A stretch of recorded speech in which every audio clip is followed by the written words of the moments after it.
ముందుగా మీకు పరిచయం చేస్తారా? ఇది శకుంతలాస్ వరల్డ్ అండి ఇది. ఓకే. సో ఈ క్యారెక్టర్లన్నీ కూడా శకుంతల స్నేహితులు అనమాట. ఆహా. ఇవి ఊరికనే సినిమాలో ఏదో జంతువుల్లాగా ఉండడమే కాకుండా వీటన్నింటికి క్యారెక్టర్స్ ఉన్నాయండి. వీటన్నింటికి పేర్లు కూడా ఉన్నాయి.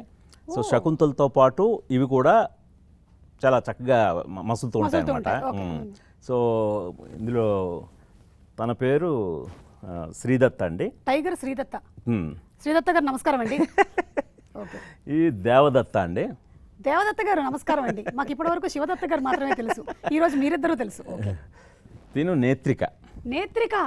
ఆహా, నిజంగానే నేత్రపర్వంగానే ఉంది చూడడానికి. తను స్వప్నిక. స్వప్నిక, నేత్రిక వీళ్ళిద్దరూ ఫ్రెండ్సా అండి? వీళ్ళందరూ తను శకుంతల స్నేహితులే. ఓకే. స్వప్నిక తర్వాత తను చైత్రిక. చైత్రిక.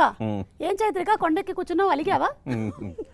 అలాగే మాలతి, మల్లిక, మీరు పాట వినే ఉంటారు కదా. మల్లిక, మాలతి, అవును, సౌపర్ణిక, ఇలాగ ఈ చెట్లు పుట్లతోటి శకుంతల ప్రపంచం అన్నమాట ఇదంతా. సో తను ఇక్కడే పెరిగింది, వీటి మధ్య వీళ్ళే తనకి స్నేహితులు అనమాట.